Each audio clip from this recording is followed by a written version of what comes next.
Hello guys, কেমন আছো সবাই? আশা করি সবাই খুব ভালো আছো। আজকে আমরা খুবই ইন্টারেস্টিং একটা সিনেমা সম্পর্কে জানতে চলেছি। সিনেমাটির নাম হচ্ছে অল অ্যাবাউট মাই ওয়াইফ এবং সিনেমাটির IMDb রেট হচ্ছে 10-এ 6.5। তবে এটা আরো বেশি ডিজার্ভ করে। এটা আমি বিশ্বাস করি যে তোমরা এটাকে 10-এ 7.5 দিতে পারো। এবং এই সিনেমার জনরা হচ্ছে রোমান্স কমেডি, মানে থ্রিলার টাইপ সিনেমা না। তবে আমি তোমাকে 100% শিওর করতে পারি, এমন একটা সিনেমা তুমি যখন দেখবে তারপরে বলবে ভাই চমৎকার একটা সিনেমা নিয়ে আসছেন। সিনেমাটার কাহিনী আমি প্রথমে স্পয়েল করলাম না, কিন্তু একটা জিনিস নিশ্চিত থাকো, সিনেমাতে তোমার কি সেই মজা পাবে। এবং অবশ্যই সিনেমাটি যদি ভালো লাগে কমেন্টে আমাদেরকে ধন্যবাদ জানাবে, এবং তোমার যদি কোনো সিনেমা সাজেশন থাকে সেটাও কমেন্টে জানাবে। তো আমরা একটা ছোট্ট ব্রেক নিচ্ছি, তারপর মূল ভিডিওতে চলে আসছি। আর তুমিও ব্রেকটা স্কিপ করে মূল ভিডিওতে চলে আসো। স্বাগতম প্রিয় বন্ধুরা, তোমরা কি একঘেয়েমিতে ভুগছো? তাহলে মজা পাওয়ার জন্য আজকের বিষয়টি একদম উপযুক্ত তোমাদের জন্য।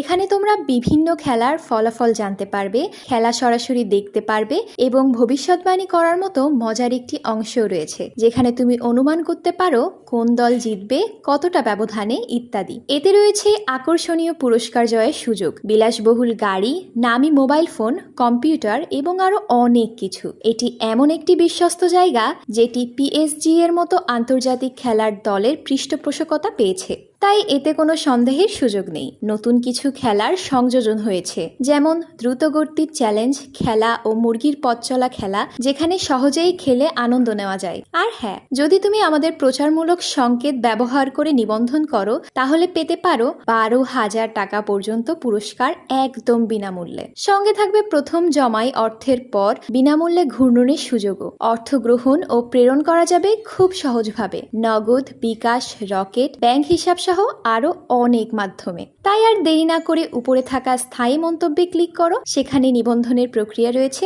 শুধু আমাদের প্রচার সংকেতটি ব্যবহার করলেই তুমি বোনাস পেয়ে যেতে পারো। তো ব্রেক শেষে আমরা মূল ভিডিওতে আসলাম। তো সিনেমার শুরুতে দেখা যায় যে মিনশু জাপানের রান্না শিখতে এসেছে এবং ওখানে প্রায় ভূমিকম্প হয়। মানে তোমরা তো জানোই যে জাপান সূর্যোদয়ের দেশ এবং সেখানে প্রায় ভূমিকম্প হয়। তো কোরিয়ার মানুষ হিসেবে মিনশু এখনো এই জায়গাতে অভ্যস্ত হতে পারেনি। সে ভূমিকম্পে প্রচন্ড ভয় পেত এবং একবার এমন হয় যে একটা ভূমিকম্পে সে ভয়ে রাস্তার এদিক ওদিক দৌড়াতে থাকে, আর তখনই তার জুমিনের সঙ্গে ধাক্কা লাগে। আর তখন জুমিন মিনসুর মধ্যে কনফিডেন্স জাগানোর জন্য ওকে একটা পুরনো হোটেলে নিয়ে যায় এবং মিনসুর সরল এবং নিষ্পাপ স্বভাব ওকে মুগ্ধ করে। আর ঠিক তখনই মিনসুর ফোন বেজে ওঠে এবং ওই ফোন বাজা বা ভাইব্রেশনের শব্দ মনে করে যে ভূমিকম্প চলে এসেছে। তো মিনসু আবারও টেবিলের নিচে লুকিয়ে পড়ে, আর তখন জুমিন ওকে বলে তোমার ইনোসেন্স বা নিষ্পাপতা নিজে একটা ভূমিকম্পের মতো। আর এই কথাটা মিনসুর মনে একটা গভীর দাগ ফেলে, মানে অনেক ভালো লাগে। আর ওখান থেকেই তাদের দুজনের প্রেমের সূত্রপাত হয় এবং 1 বছর পরে তারা বিয়ে করে। তো এভাবে 7টা বছর কেটে যায় এবং আমরা দেখতে পাই তারা দুজনেই কোরিয়াতে ফেরত চলে এসেছে। আর এখানে উল্লেখ করা দুজনেই কোরিয়ান আর কি, জাস্ট জাপানে কাজের জন্য থাকতো। তবে এখানে একটা হিসেবে উল্লেখ্য আমরা দেখতে পাই যে স্ত্রী বা মিনশু স্বভাবে একটু ঝগড়াটে হয়ে গিয়েছে। সে ছোটখাটো ব্যাপারে ঝগড়া করে, মানে খিটখিটে স্বভাব। আর তার দিন শুরু হয় পেপার বিক্রেতার সঙ্গে ঝগড়া করে। আর এই বিষয়গুলো জুমিনের অনেক খারাপ লাগে, আর এই কারণে বেচারা ওই পেপার বিক্রেতাকে সরি বলে, কারণ প্রতিবেশীদের সামনে প্রত্যেকদিন ঝগড়ার সিন ক্রিয়েট তার পছন্দ হয় না। তো যাই হোক, মিনশু বর্তমানে হাউসওয়াইফ আর জুমিন বর্তমানে একটা কনস্ট্রাকশন কোম্পানির ইঞ্জিনিয়ার। তো মিনশু জুমিনকে অনেক ডোমিনেট করে, মানে বুঝতেই পারছো মানে মহিলা মানুষ পুরুষদের কি অবস্থায় রাখতে পারে। এমনকি সে ওকে শান্তিতে হাঁটতেও দেয় না। হ্যাঁ সিরিয়াসলি, টয়লেটে গেলেও খেয়াল রাখে, খুব খেয়াল রাখে। কিন্তু টয়লেটে বসে যদি সামনে বউ দাঁড়িয়ে থাকে, ওয়াশরুম কি শান্তিতে হয়? এবং এখানে আমরা দেখতে পাই মিনশু বা ওয়াইফটা কোনোভাবেই সন্তুষ্ট থাকে না, সবকিছু নিয়ে ঝগড়া করে। আর তাদের আরেকটা ঝামেলা রয়েছে, সেটা হচ্ছে বিয়ে হয়েছে 7 বছর কিন্তু এখনো বাচ্চা হয়নি। হয়তো এই কারণে ওর মেজাজ খারাপ থাকে। তবে হ্যাঁ, ও খুব ভালো সুস্বাদু রান্না করে। আবার এইদিকে একটা বিষয় লক্ষ্য, হাজবেন্ড জুমিন সিগারেট একদম পছন্দ করে না, কিন্তু মিনশু সিগারেট খুব পছন্দ করে এবং মিনশু 2 মিনিটেও জুমিনকে শান্তিতে বসতে দেয় না। মানে বেচারা জুমিন এই বিয়েতে পুরোপুরি ফেসে গিয়েছে।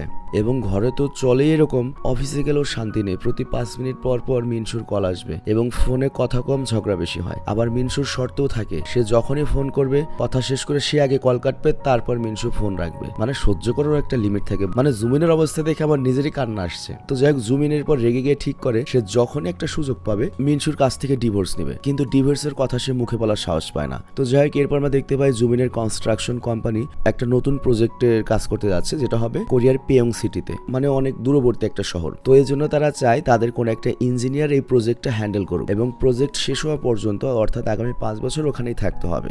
তো একটা মফস্বল শহরে 5 বছর থাকতে হবে, কেউ রাজি হয় না, কিন্তু 2 জন খুব রাজি হয়। একজন হচ্ছে আমাদের জুমিন আর একজন হচ্ছে লেমচি। তো ওদের যে বস নোয়া, সে দুজনকে জিজ্ঞাসা করে যেখানে কেউ যেতে চায় না, তোমাদের এত কি দেখেছো ওখানে যে তোমরা যাওয়ার জন্য পাগল হয়ে গিয়েছো? তো জুমিন তখন বলে আমি আমার বইয়ের উপর বিরক্ত হয়ে গিয়েছি, আমি জাস্ট ওর কাছ থেকে বাঁচতে চাই। আর লেমচি তখন বলে আমি নতুন নতুন বোর কাছ থেকে ডিভোর্স নিয়ে বেঁচেছি, আর আমি যেহেতু একা রয়েছি আমি মন দিয়ে কাজ করতে পারবো, আর ওখানে কাজ করলে আমি একটু বাড়তি টাকা পাবো, সেই টাকা দিয়ে আমার বইয়ের যে কাবিনের টাকা সেটা আমি দিতে পারবো। আর তোমরা হয়তো অবশ্যই জানো ক্রিশ্চিয়ান বা ওইসব দেশে বিয়ে করে তুমি যদি ডিভোর্স দাও তোমার অর্ধেক সম্পত্তি দিতে হবে ভাই, অথবা সমপরিমাণ টাকা। তো এই জন্য ওই লিমচি বলে পেয়ং যাওয়ার জন্য আমি পারফেক্ট প্রার্থী। তো এই কারণে বস নোয়া তখন লিমচিকেই পাঠানোর সিদ্ধান্ত নেয়। তো এই জন্য দুঃখে জুমিন করে কি মদ খেয়ে বাড়িতে ফিরে আসে, আর এই কারণে মিনসু আরো অনেক কথা শোনায়। আসলে মিনসুর সন্তান না হওয়ার কারণে সে অনেক জায়গা থেকে অপমান হয়। আবার এইদিকে আমাদের নায়ক জুমিন, সে আইভিএফ এর জন্য প্রস্তুত, কিন্তু মিনসুই প্রস্তুত নয়। আর আইভিএফ মানে হচ্ছে ইন ভিট্রো ফার্টিলাইজেশন, মানে ওই যে ভিতরে ডিম বানো টিউব দিয়ে ঢুকিয়ে দেয় এরকম কোন একটা কিছু। তো যাই হোক এইসব কারণে মূলত মিনসু এত ফার্স্ট্রেশনে রয়েছে,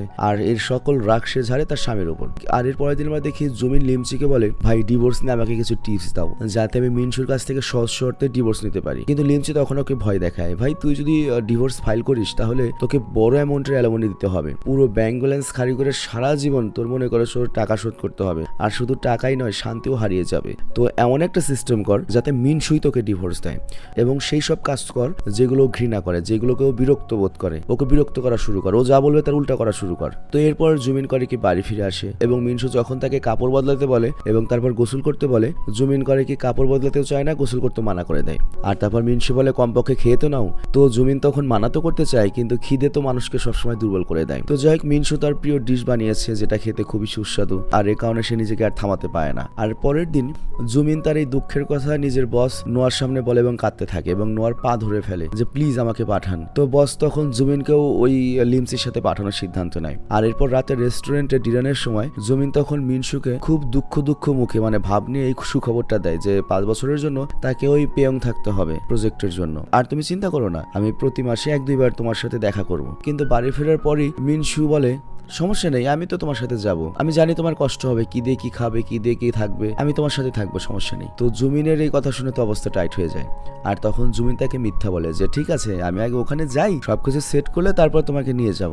তো পরের দিন অনেক উৎসাহ নিয়ে জুমিন করে কি পেয়ং এর উদ্দেশ্যে একা রওনা হয়, এবং পেয়ং এ জুমিনের একটা কলেজ ফ্রেন্ড কাজ করে যার নাম হচ্ছে মিনি, মানে একটা মেয়ে যে একটা এফএম রেডিও চালায় যেটা প্রায় বন্ধ হওয়ার মুখে, অনলাইন এফএম রেডিও, মানে ওই রেডিওর প্রতি কারো ওইরকম কোনো রেসপন্স নাই। আর এই কারণে ওই চ্যানেলের আরজে যার নাম হচ্ছে জিমি সে খুব চিন্তিত। তো যাই হোক এরপর জুমিন করে কি মিনির সঙ্গে দেখা করে, আর কলেজ লাইফে জুমিন কিন্তু মিনির ক্রাশ ছিল, মানে এই মেয়েটা জুমিনকে পছন্দ করতো, কিন্তু জুমিন বিয়ে করে তার মন ভেঙে দিয়েছিল। তবে তারপরে মিনি করে কি জুমিনকে ওই শহরে একটা বাড়ি ঠিক করে দেয়। আর রাতে যখন জুমিন খুশি মনে বাড়িতে পৌঁছায় তখনই ও আকাশ থেকে পড়ে যায়, মানে ভেতরে মিনসুকে দেখে, ওর তো নাক মুখ বন্ধ হয়ে যায়, মানে যার থেকেও পালাতে চেয়েছিল সে তার সামনে দাঁড়িয়ে রয়েছে। তো যাই হোক ডিনারে মিনসু করে কি জুমিনের জন্য অনেক খাবার রান্না করে, কিন্তু বেচারা জুমিনের গলা দিয়ে খাবার আর নামে না ভাই। তো যাই হোক এখানে মিনসু বলে আমি আসলে কিছু পরিবর্তন করতে চেয়েছিলাম, আর তাই তোমাকে সারপ্রাইজ দিতে সরাসরি এখানে চলে এসেছি, কিন্তু জুমিনের কাছে এটা কিসের সারপ্রাইজ, এটা তো 3rd ডিগ্রি টর্চার। তো যাই হোক খাবারের প্রথম কামড়ের সঙ্গে সঙ্গেই মিনসুর সাথে ঝামেলা শুরু হয়ে যায়, এমনকি টয়লেটে গেলেও জুমিনের পিছু ছাড়ে না,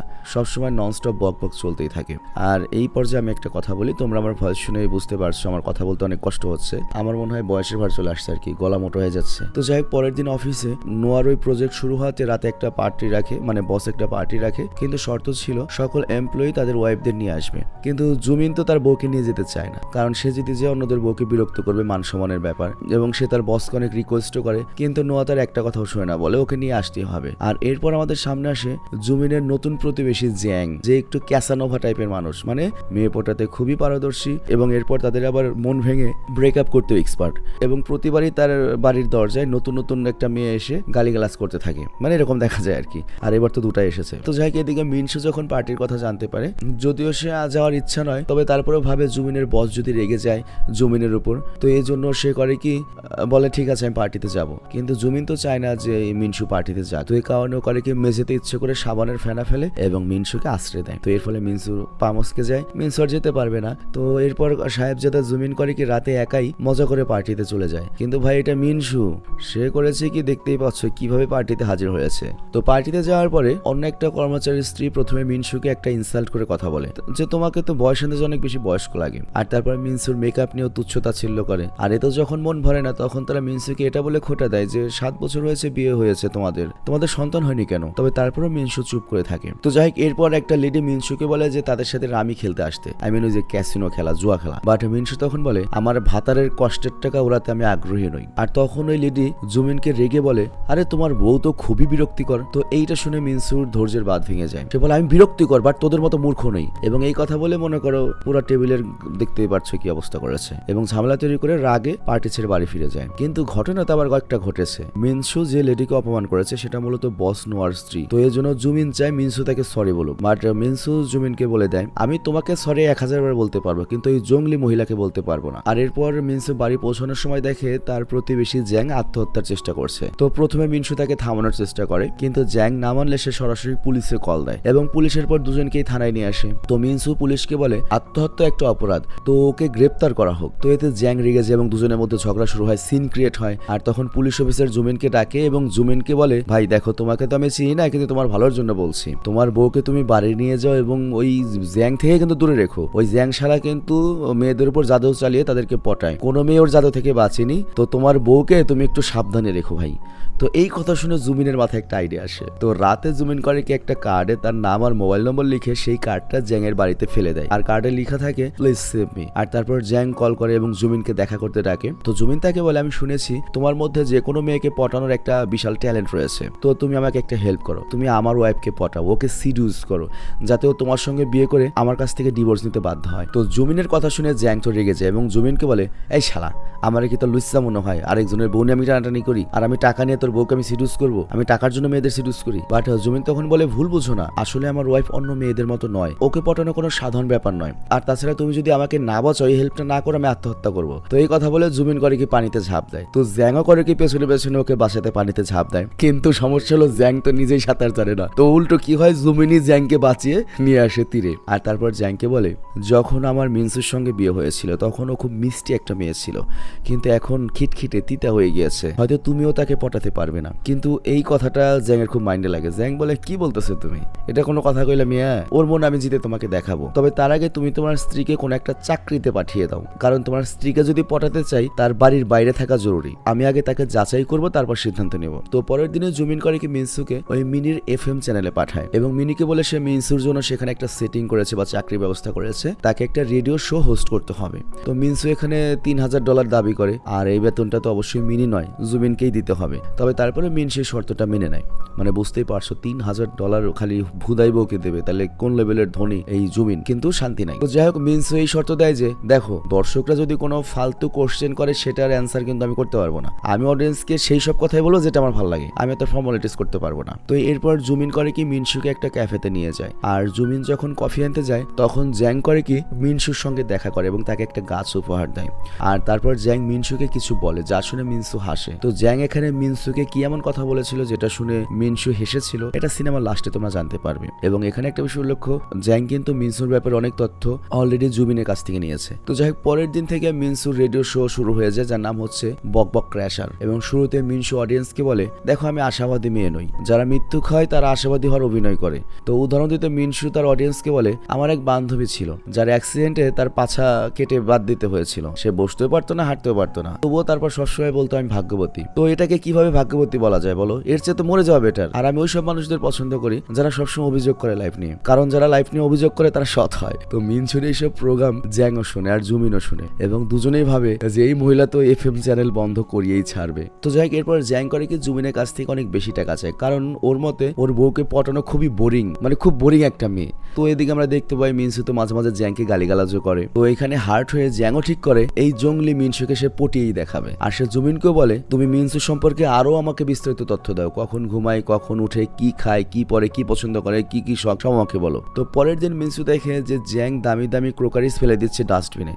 তো এইটা দেখে তো মিনসু ওকে অনেক কথা শোনায় এবং জ্যাং বলে ঠিক আছে আমার জিনিস আমি ফেলছি, তুমি যদি চাও এর জন্য পুলিশ অভিযোগ করতে পারো, কিন্তু এই ক্রোকারিজ আমার হারানো ভালোবাসার কথা মনে করিয়ে দেয়, তো এই জন্য আমি এগুলোকে ফেলে দিয়ে ভুলতে চাই। তো এই কথা শুনে মিনসু একটু ইমোশনাল হয়ে যায় এবং ওকে কফি খাওয়ানোর জন্য নিজের ঘরে নিয়ে আসে। আর জ্যাংও এখানে ওভার অ্যাক্টিং করে, ওভার ইমোশনাল হওয়ার অভিনয় করে কফি না খেয়ে মিনসুর বাড়ি থেকে বেরিয়ে আসে। তো যাই হোক সন্ধ্যায় করে কি মিনসু ওই ক্রোকারিজ মানে ওই জিনিসগুলো কাচের জিনিসগুলো ফেরত দিতে জ্যাংয়ের বাড়িতে যায়। আর তখন জ্যাং তাকে বলে তুমি আমাকে সস্তা কফি অফার করেছিলে এসেছিলে, কিন্তু আমি তোমাকে দামি মদ খাওয়াবো। তো এরপর সে মিনসুকে বলে তোমাকে হাসলে অনেক সুন্দর দেখায়, কিন্তু এটা ভেবো না যে আমি তোমার সঙ্গে ফ্লার্ট করছি, কারণ আমি জানি তুমি কখনোই আমাকে পছন্দ করবে না। আর মিনসু তখন এটার উত্তরে বলে হ্যাঁ হ্যাঁ এটা সত্য কথা। আবার জ্যাঙ্গো তখন বলে এই জন্যই তো আমি তোমার সঙ্গে কমফোর্টেবল ফিল করি, কারণ আমি নির্ভয়ে তোমার সঙ্গে কথা বলতে পারি, কারণ আমি তোমাকে পছন্দ করা শুরু করেছি, কিন্তু আমি জানি তুমি আমাকে ভালোবাসবে না, তবে তারপরেও তোমাকে আমি বন্ধুর মতো ভালোবাসি। তো জ্যাংয়ের এমন একটা কথার প্রভাব হয় যে রাতে বেডে শুয়ে মিনসু জ্যাংয়ের কথা ভাবতে থাকে, আর এটা জুমিনও খেয়াল করে এবং খুব খুশি হয় যে ওর ফর্মুলা কাজে লাগছে,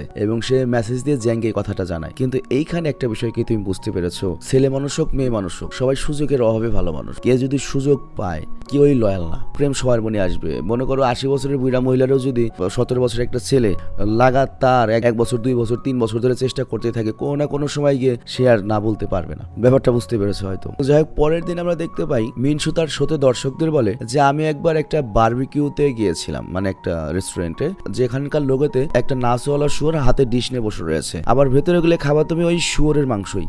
তো বলো এটার কোনো মানে আছে? কেউ কি নিজের মিট খাওয়াতে খাওয়াতে খুশিতে নাচতে পারে? এটা তো একটা অমানবিক কথা। আর ছোটবেলায় আমরাও বিয়ারের ক্যান্ডি খেতে পছন্দ করতাম, আর তখন আমরা বলতাম যে আগে মাথা খাবো না পা খাবো। তো মানুষ হচ্ছে তার সন্তুষ্টি আগে লাগবে, মানবতা তেল লাগাতে যাক। কিন্তু আমি এই ভাবনাকে ঘৃণা করি। তো যাই হোক, শো শেষে জ্যাং করে কি মিনসুকে পিক করে এবং গাড়িতে জ্যাং মিনসুকে বলে তোমার শো শুনতে শুনতে আমার তো তোমাকে ভালো লাগতে শুরু করেছে। আর তারপর সে মিনসুকে নিজের গরুর ফার্মে নিয়ে যায়, সেখানকার অনেক লাইফ এক্সপিরিয়েন্স করায়, এবং সে মিনসুকে বলে আমি এখানকার প্রাণীদের অনেক সম্মান করি। আর তারপর সে মিনসুকে জিজ্ঞাসা করে আমি তো মন থেকে একদম প্রেমিক পুরুষ, আর এটা জানার পরেও তুমি আমার সঙ্গে এখনো থাকতে শুরু করেছো, তোমার কি ভয় লাগছে না কোনোদিন তুমি যদি সত্যি সত্যি আমার প্রেমে পড়ে যাও? তবে জ্যাংয়ের এই কথাগুলো কিন্তু মিনসুকে সত্যি অস্থির করে তোলে। তো যাই হোক, মিশনের পরে রিপোর্ট জানাতে পরের দিন জুমিন করে কি জ্যাংয়ের সঙ্গে দেখা করে। তো জুমিন জ্যাংকে বলে মিনসু তোমার সঙ্গে যা যা করে সব তোমার বাড়ি এসে আমাকে বলে দেয়, ও যদি তোমাকে সত্যি ভালোবাসতো তাহলে তো আমার কাছে এগুলো লুকানোর কথা। তো এটা শুনে জ্যাং নিজের উপরেই রেগে যায় এবং বলে শিট, আমি এত কাছে এখনো। এবং সে জুমিনকে বলে ভাই তোমার বউটা সত্যি আলাদা, এর পটানো আসলে অনেক কঠিন। তো যাই হোক, পরের দিন জ্যাং করে কি মিনসুকে শিপের খামারে নিয়ে যায়, যেখানকার মানুষজন তাদের বাচ্চাদের প্রথমে শিপকে চারা খাইয়ে মজা করায়, তারপর শিপের বাইরে এসে আবার শিপের কাবাবি খাওয়ায়, মানে কাবাবের দোকান রয়েছে। তো মিনসু তখন তার শোতে এই বিষয়টা তুলে ধরে যে এইটা কেমন কথা, হ্যাঁ ভেতরে গিয়ে মানুষ ওই শিপকে খাওয়াচ্ছে আবার বাইরে এসে সেটারে মিট খাচ্ছে, সত্যি মানুষটা কতটা পাষাণ হতে পারে। তো মিনসুর এরকম লজিকলেস ভেগান মার্কা কথাবার্তা দর্শকদের মন ছুঁয়ে যায়, এবং এরপর মিনসু আরো শোতে বলে সত্যিকারের ভালোবাসার গল্প নিলে সিনেমাগুলো হিট হয়ে যায়, কিন্তু যখন নিজের ভালোবাসার সময় হয় তখন তুমি দেখো টাকা, ভালোবাসা নয়। আর এমন মানুষরাই আসলে লুজার। তো যাই হোক, এরপর জিমি মিনসুকে জিজ্ঞাসা করে তুমি তোমার স্বামীর মধ্যে কি দেখে বিয়ে করেছিলে? তো মিনসু তখন বলে আমি আমার ব্যক্তিগত বিষয় শোতে আলোচনা করি না, আমার স্বামীর প্রাইভেসি আমার কাছে খুবই গুরুত্বপূর্ণ। তো মিনসুর এই শো শুনে জুমিনের কলিগরা বলে তোমার বউ তো খুবই বুদ্ধিমতী। আর এই মিনসুর স্ট্রিট কাট কথাবার্তা শুনে শো কিন্তু অনেক বেশি হিট হতে শুরু করে এবং অনেক অনেক কমেন্টস আসতে শুরু করে, মানে শো পুরো হিট, রেডিও স্টেশন পুরো হিট। তো এতে ওই রেডিও স্টেশনের যে আরজে জিমি, সে মিনসুকে পছন্দ করা শুরু করে, আর এটা দেখে আবার মিনি ঈর্ষা করা শুরু করে, আই মিন জুমিনের যে ছোটবেলা বান্ধবী। আর এরপর আমরা দেখতে পাই সেই বদমাস জ্যাং করে কি মিনসুকে সেই ড্যান্সিং পিগের বারবিকিউতে নিয়ে যায় এবং বলে দেখো এই লোকগুলো তাদের লোগো পর্যন্ত চেঞ্জ করে দিয়েছে শুধুমাত্র তোমার শোর কারণে, তোমার কথাতে কিন্তু দুনিয়াই বদলাচ্ছে এবং কি আমিও বদলে যাচ্ছি। তো যাই হোক, এরপর সে মিনসুকে একটা অ্যামিউজমেন্ট পার্কে নিয়ে যায় আর বলে আমি এখানে ছোটবেলাতে আসতাম এবং আমি যখনই খুশি হই তখনই এখানে আসি, আর দেখো এখন এটার অবস্থাও আমার মতো শুনশান আর ভাঙাচোরা। আর তারপর জ্যাং করে কি মিনসুকে মেরিগো রাউন্ডে বসায় এবং তার কাছে সে বলে আমার হৃদয় তোমার জন্য আনচান করে। তো এটা শুনে মিনসু অবাক হয়ে যায়, আর তারপর জ্যাং মিনসুকে বলে আরে ভাই আমার হৃদয় তোমার জন্য আনচান করে, এটা আমার প্রিয় গান, আমি জাস্ট গান গাইলাম আর ওই গানটা আমি তোমাকে শোনাতে চাই, তুমি আবার অন্য কিছু বুঝেছো নাকি? তো এটা শুনে মিনসু একটু স্বস্তির নিঃশ্বাস নেয়। আর জুমিন তো দূর থেকে এগুলো দেখছিল, ওদের উপর নজর রাখছিল। তো এইবার ওদের দুজনকে হাসতে দেখে জুমিনের আস্তে আস্তে ঈর্ষা হতে শুরু করে, কিন্তু জ্যাং ওকে দেখে বলে আরে বেটা আমার উপর নজর রাখার কোনো দরকার নেই তোর, আমি আমার কাজ খুব ভালো মতোই করছি, তুই আর কয়েকদিন ওয়েট কর, দেখবি ও তোকে ছেড়ে যাবে। কিন্তু আজকে এইসব কথা শুনে জুমিন অতটা খুশি হয় না। আর এইদিকে আমরা দেখি মিনসু তার শোতে এতটাই মনোযোগ দেয় যে সে রাতের খাবার বানাতেও ভুলে যায়। তবে এখন সে খুব খুশি থাকতে শুরু করেছে, আর সে ইমোশনাল হয়ে জুমিনকে বলে আজ কেউ আমাকে সেই দিনটা মনে করিয়ে দিল যখন আমি প্রথমবার তোমার প্রতি আকর্ষিত হয়েছিলাম। এত বছর ধরে আমি তোমার ভালোবাসাকে তো ভুলেই গিয়েছিলাম, যেটা আমার জীবনের সবচেয়ে সুন্দর উপহার ছিল। আমি আজও কি তোমার কাছে ঠিক ততটাই আকর্ষণীয় যতটা আমি 7 বছর আগে লাগতাম? তো এটা শুনে জুমিন খুব গিল্টি বোধ করে। আর এর পরের দিন জিমি করে কি মিনসুকে বলে সে এখন তো সেলিব্রিটি হয়ে গিয়েছে এবং ন্যাশনাল রেডিওর একটা শোতে তাকে রাজধানীতে ডাকা হয়েছে, যেটা পুরো দেশে সম্প্রচারিত হবে। তো এটা শুনে মিনসু খুব খুশি হয়, আর জুমিনও বিশ্বাস করতে পারে না যে যে স্ত্রীকে সে মনে করে বক বক করে এবং ইউজলেস মেয়ে মনে করে, আজকে তার কথায় সবাই ভক্ত হয়ে গিয়েছে। তো যাই হোক, সে মিনশুকে সিওলে যাওয়ার পারমিশন ফাইনালি দিয়ে দেয়। তবে এই ব্যাপারে সে একদম চুপ হয়ে যায়, তার ইগো হার্ট হয়। আর সে মিনশুকে বলে, তুমি তো একসময় আমাকে আমার বন্ধু, আত্মীয় এবং কর্মীদের কাছ থেকে বিচ্ছিন্ন করেছিলে, আর এখন তুমি নিজেই তোমার জগৎকে জুড়তে যাচ্ছ।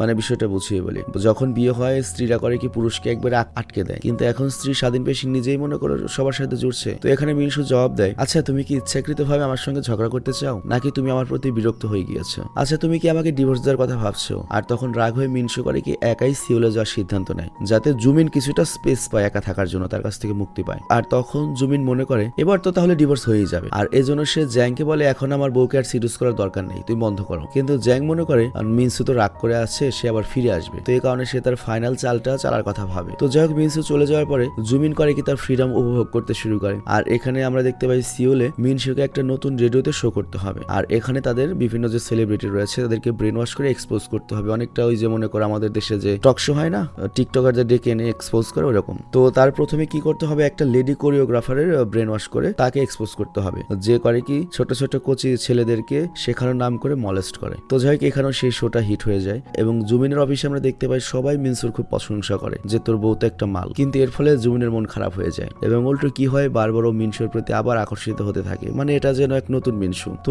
এক রাতে মিনসু আবার ফিরে আসে, আর সে জুমিনের জন্য নিজের হাতে রান্না করা খাবার নিয়ে এসেছে। তো মিনসু তখন জুমিনের কাছে ক্ষমা চায়। তো জুমিনও বুঝতে পারে না যে এই কথার উপর সে কি রিয়াকশন দেখাবে। আর তখন মিনসু জুমিনকে বলে যে আমাকে কোথাও যেতে হবে, একজনের কাছে আমার কিছু বলার রয়েছে। তো এরপর মিনসু করে কি জ্যাং এর সঙ্গে দেখা করতে আসে, আর সে জ্যাংকে বলে, আমি জীবনে যাই করি না কেন সব জায়গায় ব্যর্থ হয়েছি, না রাইটার হতে পেরেছি, না শিক্ষক হতে পেরেছি, না ভালো রাঁধুনি, না ভালো বউ, 7 বছর হলো মাও হতে পারিনি। আর জ্যাং তখন বলে, তুমি তো দেখি আমার গার্লফ্রেন্ডের মতো কথা বলছো, এবং আমার গার্লফ্রেন্ডও তোমার মতো এরকম নেগেটিভ কথা খুব আত্মবিশ্বাসের সাথে বলতে পারতো, আর সেই আত্মবিশ্বাস নিয়ে সে সমুদ্রে ঝাঁপ দিয়েছিল এবং তারপর ডুবে মারাও গিয়েছে। আর আমি যেহেতু সাঁতার পারি না, তো আমি শুধু তাকিয়ে দেখেছি, চিন্তা করো। আর অন্যদিকে আমরা দেখি জুমিন করে কি জ্যাংকে কল দেওয়ার চেষ্টা করে, কিন্তু দেখে জ্যাং এর নাম্বার এখন সার্ভিসে নেই, মানে নাম্বার ওটা বন্ধ। তো এই জন্য জুমিন ডিপ্রেশনে মদ খেতে শুরু করে সিরিয়াসলি। আর তখন সেখানে জিনসুর রাখা নোটটা সে পায়, যেখানে লেখা ছিল, তুমি মদ খেতে ভালোবাসো না, যদি এটাই খেতে যাচ্ছ তাহলে আমার কথা কেন ভাবছো? আমিও সিদ্ধান্ত নিয়েছি আমি মা হতে চাই, তো আমরা কি হাসপাতালে গিয়ে ট্রিটমেন্ট করতে পারি?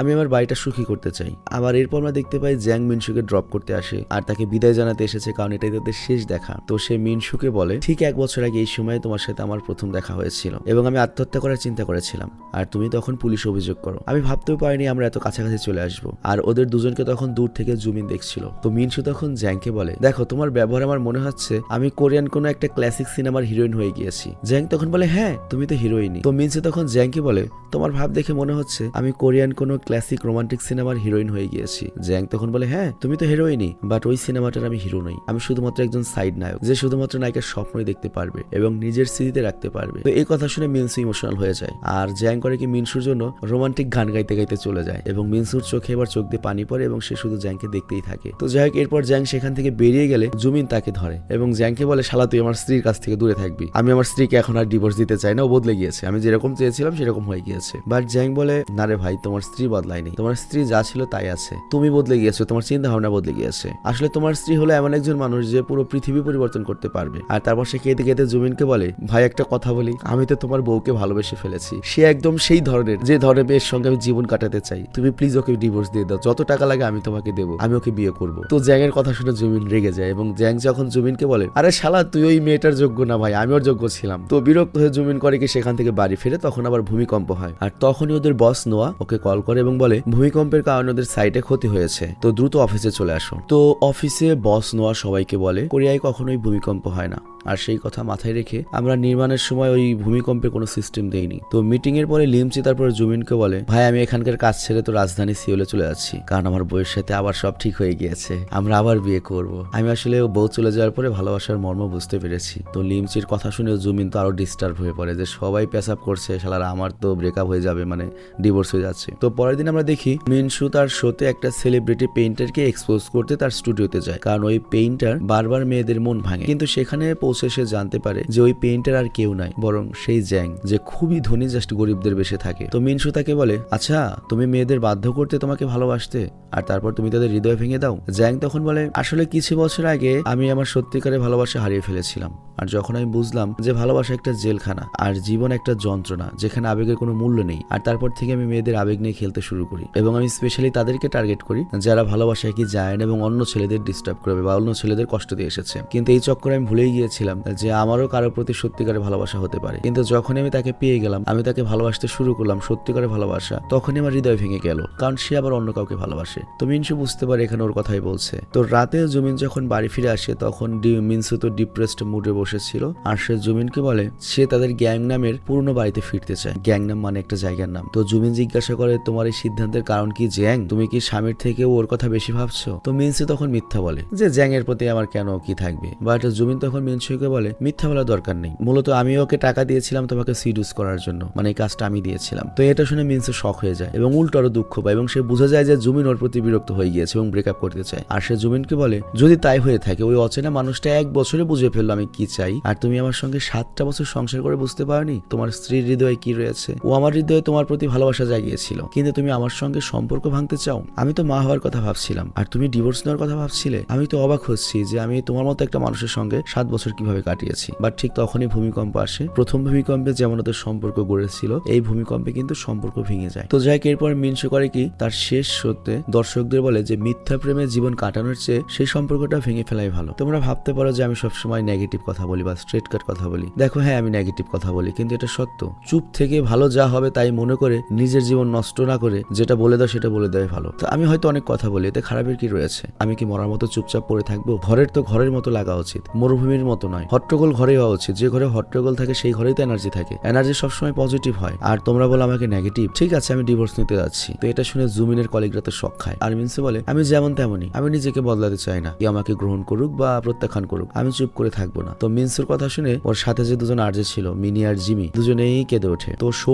শেষ হয়ে গেলে মিনসু সমুদ্রের ধারে বসে থাকে, আর তখন সে দেখে জ্যাং হারামজাদা আত্মহত্যা করতে যাচ্ছে। এবং একটা জিনিস দেখো যে এত জায়গা থাকতে জ্যাং কেন ওর সামনে আসলো, বুঝতেই পারছো ব্যাপারটা। তো মিনসু তাকে বাঁচায় এবং বলে, যতক্ষণ না তুমি তোমার গার্লফ্রেন্ডকে ভুলতে পারছো, ততক্ষণে তুমি নতুন করে তোমার ভালোবাসা পাবে না। তো এটা শুনে জ্যাং কেঁদে ওঠে। আর এরপর মিনসু করে কি, জুমিনকে বলে, ডিভোর্সের কাগজপত্র আমি জমা দিয়েছি, তোমার কোনো কাবিনের টাকা দিতে হবে না, আর আমি শিক্ষকতা করে এবং এফএম রেডিও চালিয়ে বাকি কাজটা চালিয়ে নেব। আর এবার জুমিন কিন্তু তাকে থামানোর চেষ্টা করে, কিন্তু সে থামে না। আর এইদিকে জ্যাং তখন জুমিনকে বলে, ভাই আমি তোর ওয়াইফের মধ্যে আত্মবিশ্বাস জাগিয়েছি, সে যে একজন মেয়ের মতো মেয়ে সেটা অনুভব করিয়েছি। আমি তার কথাগুলোকে বক বক নয় বরং একটা আর্ট হিসেবে দেখেছি, ওই কথার মধ্যে একটা সত্য রয়েছে।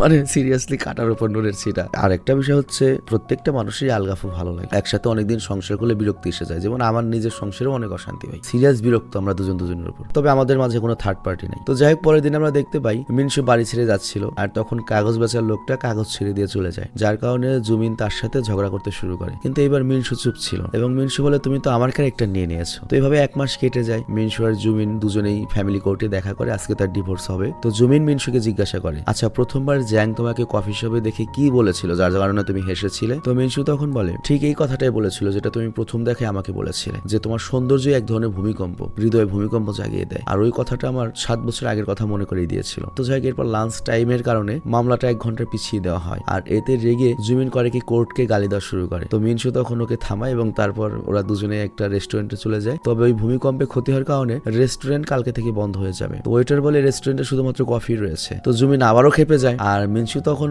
বুঝতে পারে মিনসুর যে আগের চরিত্রটা ছিল সেটা জুমিনের ভেতর ঢুকে গিয়েছে। কথায় কথায় ফ্রাস্ট্রেটেড হওয়া। তো মিনসু বলা শুরু করে, আমার চরিত্র তো তোমার ভেতরে চলে এসেছে, কথায় কথায় তুমি ফ্রাস্ট্রেটেড হও, তবে আমি তো ভেবেছিলাম আমি না থাকলে তোমার আরো ভালো থাকবে, তোমার ঘরে আমার অভাব অনুভব হবে না। তো জুমিন তখন বলে, এমন একটা মুহূর্ত যায়নি যখন আমি তোমাকে মনে করিনি, আমি সবসময় তোমার বক বক শুনেছি, কিন্তু তোমার পেছনে যে লুকানো ভালোবাসা অনুভূতি সেগুলো বুঝিনি। তো জুমিন তখন কাঁদতে শুরু করে, আর মিনসু তখন হাসতে শুরু করে। আর তখনই ভূমিকম্প আসে এবং মিনসু টেবিলের নিচে লুকিয়ে পড়ে। আর জুমিন তখন বলে, এটা তো ভূমিকম্প ছিল না, তোমার ফোনের ভাইব্রেট ছিল, কিন্তু একটা কথা হলো, আজও তোমার সৌন্দর্য ওই ভূমিকম্পের মতোই লাগে, হৃদয় একবারে ঝাঁকুনি লাগিয়ে দেয়। তো এখানেই সিনেমা শেষ হয়ে যায়। তবু তো আর কি কিছু বলতে হয় তোমাদেরকে, ওদের ডিভোর্স ক্যান্সেল, বুঝতেই পারছো, আবার এক হয়ে গিয়েছে। আর অন্যদিকে মিনি করে কি, জ্যাংকে ইনভাইট করে টিভি শোতে, এবং জ্যাং এর কথাগুলো মিনিকে খুব অ্যাট্রাক্ট করে। মিনি মানে হচ্ছে আমাদের নায়কের বান্ধবী। তো তখন জ্যাং আর মিনির আবার সেটিং হয়ে যায়, আর সিনেমাটা এখানেই শেষ হয়ে যায়। তো যাই হোক, সিনেমাটা কাল্পনিক, কিন্তু কিছু কিছু ব্যাপার আছে, যেমন আমার যখন বয়স 25 ছিল তখন আমি 35 বছর অভিজ্ঞতা একটা কিন্তু আমি পাইনি। তো এখন যে ম্যারিড লাইফ আছে 35 বছর অভিজ্ঞতা একজন পিতা হিসেবে আমি যেটা লক্ষ্য করলাম, লাইফ আসলে কখনোই হ্যাপি হয় না। মানে যখন আমি বেকার ছিলাম, একটা বউয়ের বা গার্লফ্রেন্ড পাওয়ার যোগ্যতা ছিল না, তখন আমি গার্লফ্রেন্ড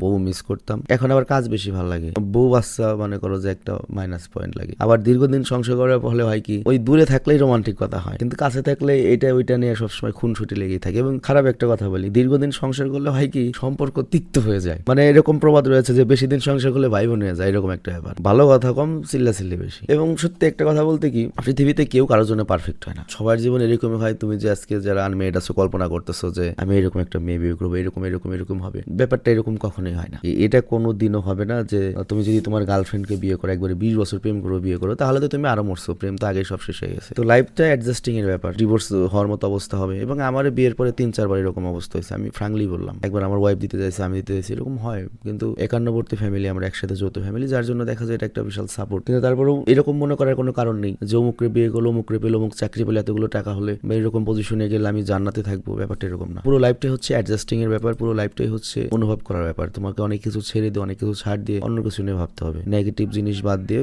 পজিটিভ জিনিসগুলো ভাবতে হবে, এভাবেই টিকে যেতে হয় আর কি। লাইফটাই একটা সার্ভাইভিং মোড, মানে লাইফ জিনিসটা লিভিং এর জন্য না, লাইফ জিনিসটা হচ্ছে সার্ভাইভ করার জিনিস, টিকে থাকার জিনিস। তো আমি বিদায় নিচ্ছি, আল্লাহ হাফেজ। আর গাইস, বিদায়ের আগে তোমাদের জন্য একটা গুড নিউজ রয়েছে, সেটা হচ্ছে পেছনে ব্যাকগ্রাউন্ডে যে টি শার্টটা দেখতে পাচ্ছ আমি পরে রয়েছি, তোমরা যদি এই টি শার্টটা নিতে চাও, অসাধারণ একটা টি শার্ট লুফিডি মানকির, এটার দাম পড়বে মাত্র 450 টাকা। মাত্র 80 পিস রয়েছে, যেগুলো আমরা স্টক আউট করতে যাচ্ছি, এ কারণে অল্প দামে দিচ্ছি।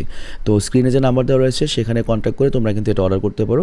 তবে অর্ডারের আগে অবশ্যই তোমার এক্স্যাক্ট সাইজটা তুমি জেনে নেবে, এবং তারপর যখন ডেলিভারি ম্যান যাবে, ডেলিভারি ম্যান যাওয়ার পরে ডেলিভারি ম্যানকে দাঁড়া করিয়ে প্রোডাক্ট হাতে নিয়ে পুরো চেক দিয়ে দেখবে যে ঠিক আছে কিনা। কারণ অনেক সময় ভুলে অন্য প্রোডাক্টও চলে যায়, বা সাইজের তারতম্য হতে পারে, আবার কোনো সমস্যা হতেই পারে। তো ডেলিভারি ম্যানকে দাঁড় করিয়ে প্রোডাক্ট চেক করে তারপর তোমার প্রোডাক্টটা নেবে, কারণ ওই প্রোডাক্ট তো আর আমি দেই না, বুঝতে পারছো, ভুল হতেই পারে।